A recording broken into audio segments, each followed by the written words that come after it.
The War Department's Military Intelligence Training Center in Camp Ritchie, Maryland, was activated on June 19, 1942. It was the training center for what was then referred to as the OSS, or Office of Strategic Services, which later morphed into what we now know as the CIA, the Central Intelligence Agency. Its mission, to train personnel skilled in Army intelligence functions, such as espionage, counterintelligence, and frontline interrogation. It became America's first centralized school for intelligence and psychological warfare. Students were carefully selected from every post and unit in the country on the basis of their special aptitudes in all phases of combat intelligence. Graduates were dubbed Ritchie Boys. Sergeant Zorthian spent his first Army months in a camouflage battalion. After being restationed to the Military Intelligence Training Center in Camp Ritchie, he was assigned to the painting of his Phantasmagoria. The overall view of the school and the concept for his mural are made clear in Jirayr's words. The school is a huge machine. The human dough that is put through must be kneaded into productive use for the Army. The finished product must be tough, else it will not survive. Jirayr Zorthian, then 33 years old, conceived, researched, designed, and executed the Phantasmagoria mural, which is 4 feet tall by 150 feet long. Extensive planning was involved, which can be seen by these detailed penciled layout drawings to show not only how it would look, but also how it would be installed in its original setting in the Camp Ritchie Officers Club. Sergeant Zorthian had to build canvas-wrapped panels to paint on, which were attached to the existing walls, deal with angles and corners, and allow for detachable panels which would hide interrupting doors and windows so as to not disrupt the continuous flow of his massive mural. It took 2 days alone to mix enough oils for just the body of the machine. The sketching of the machine's outline, however, was greatly speeded up by the use of these detailed scaled sketches and projecting them onto the wall, rather than using the traditional method of squaring off or gridding the canvas. The central theme of the mural is that of a mammoth serpent, which flows continuously, each phase being a distinct representation of a specific department of instruction, yet each station blending cleverly with the whole. The connecting tubes serve not only to transport the human units through the vast intestine, but also to lead the viewer's eye from right to left, along and around from the head to the tail. The overall impression Jirayr was going for in creating the mural was that of many gears meshing in one functioning machine, which admirably fits the spirit of military intelligence. It has the look of Dr. Seuss by way of Hieronymus Bosch. We will now present to you the full mural of the Phantasmagoria of Military Intelligence Training, accompanied by Jirayr Zorthian's detailed description, which was transcribed by his wife, Dabney. Each element depicted in this amazing mural, which he thought of as neither realism nor impressionism, but rather a sort of semi-surrealistic art, is dreamlike and yet intelligible. Out of every nook and cranny, American recruits appear. In a great undulating current, these embryonic military intelligence experts flow into a gaping maw, like so many Jonahs being swallowed by the huge reptilian machine, which is the Military Intelligence Training Center. Once the intelligentsia have been handpicked, they are put immediately at mopping, cleaning, scrubbing, and polishing a subsidiary machine, Dean Mountain.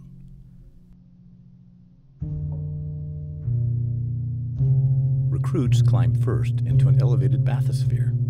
They view a panorama of mountains, vividly contoured, and learn to literally carry maps in their heads, sketch a bit of Mason-Dixon countryside, then mount a ramp, sit in individual compasses, find their azimuth, and shoot off into the night.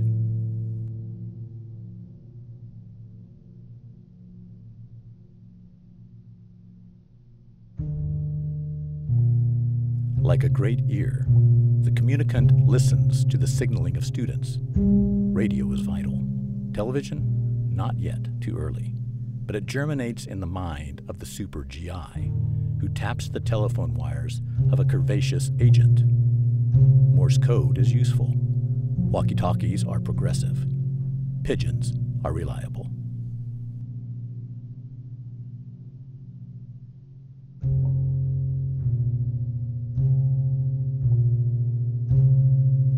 The strategymnast. This is a strange functional head.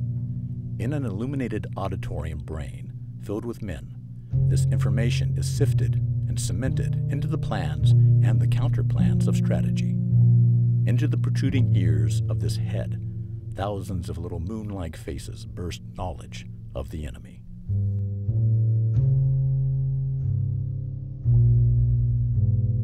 In this safe-like mechanism, Jirayr portrays the functions of the counterintelligence expert. He raids enemy command posts, checks on talkative civilians, stops the spy, even broadcasts counter-propaganda. This is the Deprotector. He shoots down the grotesque flying Nazi saboteur who would destroy our secret weapon and shuns the shapely booby trap.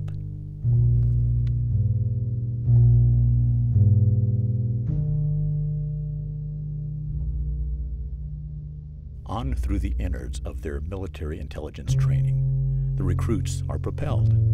They come face to face with the enemy. What do they know? What will he tell? In the querist, a gadget in the form of a question mark, the prisoner speaks freely to the lone interrogator, unaware that a loudspeaker is carrying his every word to a battery of interpreters who will plot the location of his unit, inspect his equipment, and analyze his documents.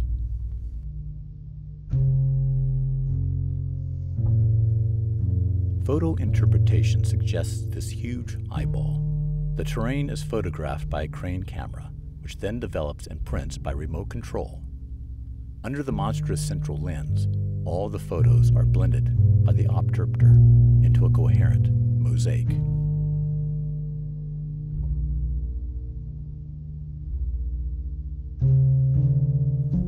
Midway in the Serpent School is a checkpoint I call Grind 48. One by one, they dive into the bin, where for 2 days and nights, their ability to perform intelligence tasks will be gauged. It is a meter to test the mental and physical agility of the human units. Flunkers are disgorged. Survivors flow on into the Alliance Interlingua. This complicated valve is an arsenal of the knowledge of all allied countries. Research and translation are the task of the students as they learn about the people on our side.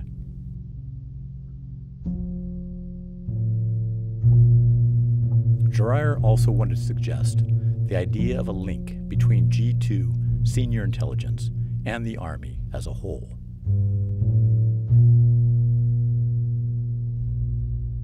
The machine is an escalator. When information is needed about a particular nation, the experts in that tongue are escalated to the requester.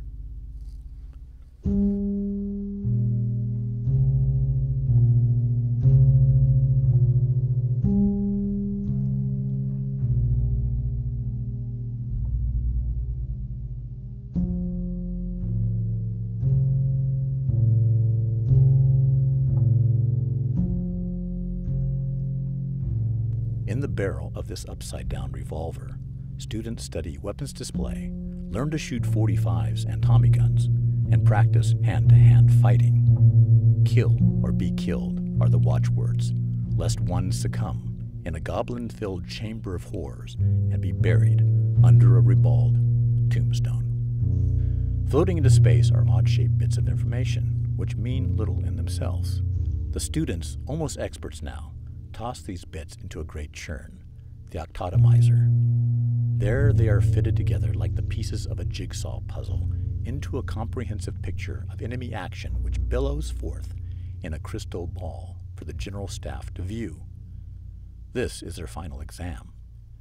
With their schooling finished, the students receive passes to combat from the Commander-in-Chief of Military Intelligence. Next, Jirayr portrays the human units, military intelligent experts at last, frolicking after scrubbing off the dust of the octatomizer. It is the eureka moment of pleasure and celebration. But some, those with high priority training, are already taking off for points unknown.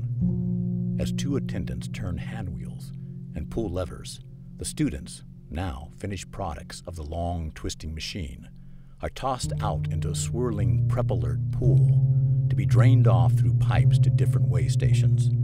When their final briefing is complete, they launch off and away into space to secret combat zones, directed from a super control booth. The whole machine then becomes a theater, so that human units passing through the Military Intelligence Training Center can see as well as hear.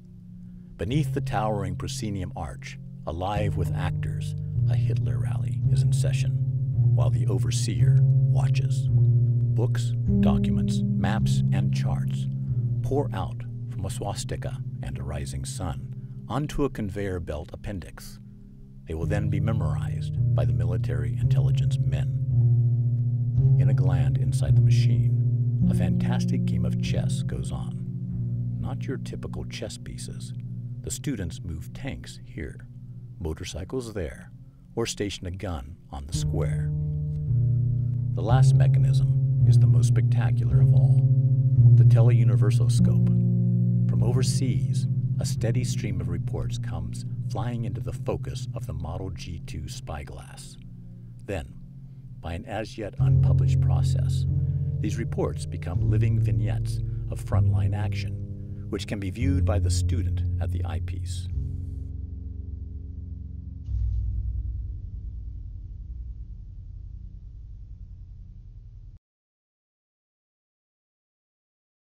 No, I've done some very interesting things. During the war, the general, I was in G2, and the general who was the head of it, it was a school for learning espionage and combat tactics and so on. And he found out I was a mural painter and asked me if I would do a mural of the school itself. And I've done it. I think it's one of the greatest things I've ever done. It's 157 feet long, 4 feet high. I call it the Phantasmagoria of Military Intelligence Training. When the war ended, just about at the same time, I supervised putting them in crates. They were on 4 by 8 foot panels, canvas, collapsible, and my understanding was it was going to go to the Pentagon, and then later to the Command and Staff College in Fort Leavenworth, Kansas. Some years ago, just about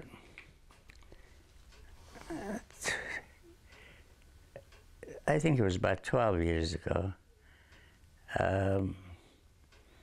I looked for them so that I could borrow them for a one-man show I want to have from age 5 until now. My big one. They don't know where it is. They have lost my murals. Now, do you remember a film called, what was it? Raiders of the Lost Ark. This fantastic thing where everybody fought for. The ending, it showed this old man pushing it in a dolly, disappeared in this warehouse where things were stacked all the way to the top. I think my murals are in that warehouse somewhere. Now this is called Phantasmagoria of Military Intelligence Training. It's in full color, okay?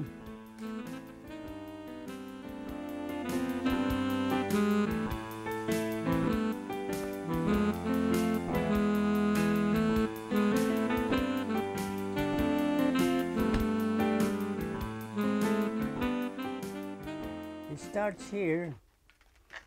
These men, to see if they're qualified, if they have, with certain talents, they come from all over the country and in here with their embryonic faces, and they are interviewed. That's me right here. And those who are rejected go right back out again. Those who are accepted go through and they study contours of the maps. This is, now mind you, this is all in full color. Various parts, walkie-talkies,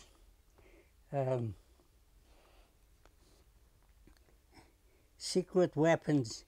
This creature is about to throw a grenade in there and is being shot down by a GI. It's 157 feet long, and when the war ended, this is observatory. I supervised its being crated, and I supervised it being put on a big truck. And my understanding was going to go to Command and Staff College in Fort Leavenworth eventually, but first to the Pentagon. 15 years ago, I investigated. They don't know where it is.